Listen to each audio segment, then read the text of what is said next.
Now, the power of a picture. This crying girl from Honduras became the literal poster child for Trump's border crackdown. Her pain was real, her tears very real. But the photo did not show what some people thought it did. It did not show, in that case, a family being broken up. Now, Time magazine is under scrutiny for using the photo on its cover, and the editor of Time will join me in just a moment. But let's start with what we know about the girl. I asked Getty photographer John Moore about what he witnessed in the desert that night, June 12th. Brian, I had been photographing the Border Patrol as they detained people and then took people into custody. In this particular photo, which touched me very much and many other people in the course of this last week, the mother is being searched as she set her daughter down there at a transport vehicle. The little girl is crying, and she did the entire time that she was there on the ground. They were taken to a processing center, and at that center, we know that other children and parents were separated. I never knew if this little girl and her mother would be. When they were taken away, we really had no idea about that. But at that time, it was happening with many other children and their parents. So some families were being split up, but according to the government and the child's father, this particular mother and child were not separated. Joining me now in an exclusive interview about the backlash to the cover is Time Magazine's editor-in-chief, Edward Felsenthal. Ed, thanks for being here. Sure.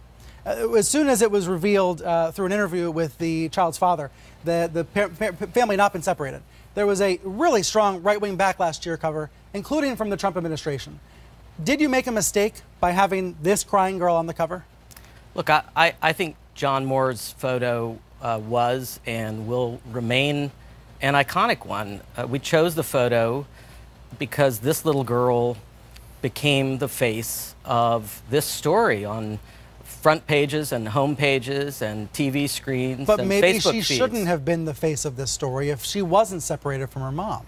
Well, you know, as John just said and has said all along, none of us in the media who used the photo knew what had happened to the girl after this precise moment. And I actually think part of the power of the image is that unknown. This was a girl who's coming to America, has just completed one terrifying journey, and whatever its contours, whatever happens to her, faces another very frightening journey as well.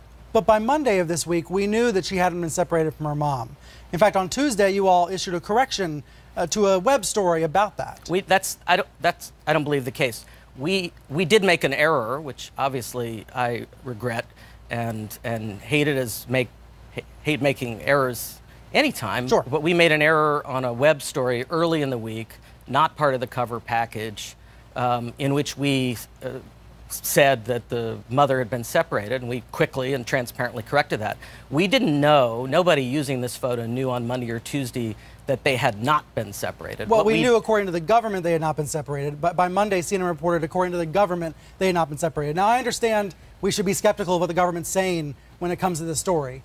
And to this day, we still don't know the status of a lot of these kids that have been separated. It's sickening. But I just wonder about the use of this photo and whether you all discussed whether it was the appropriate one to symbolize the family separation policy. We discussed it, as we discuss every cover, and I felt that this photo symbolized this moment in America. She became the face of this debate, of this crisis, and juxtaposing her with the person whose decisions, in whose hands her fate was held, I thought was a powerful, important statement of the decisions we have to make as a country.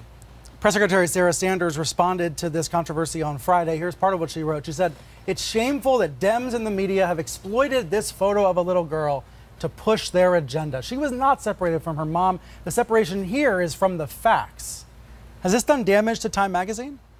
You know, with just speaking directly to Sarah's comment, you know, it's always hard with images of children. But this story was about children.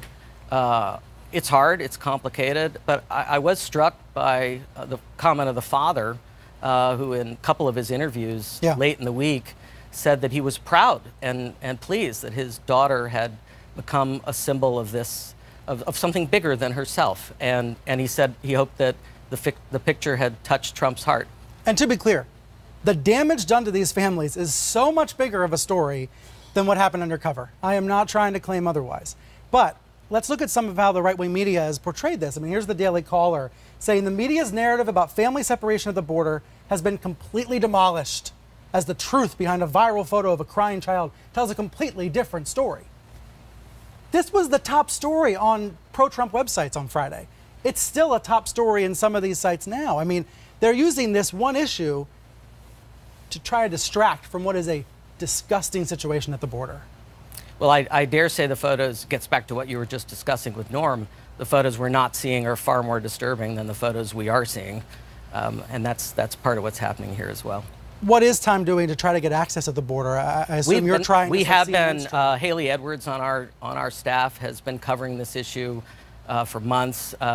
We've tried to get access, and to date have not been given access to the detention centers and so forth. But I do think it's telling to me that when Trump announced the executive order, he said he didn't like the sight of what was happening at the border. And I think these images, all of them, they portray a great dilemma for our country that is playing out every hour on that border, and demonstrating the images that we've seen, the challenge of doing this humanely and intelligently.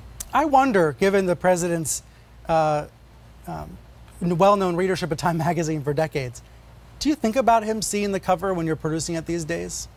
Not really. Not No? really. I think I would.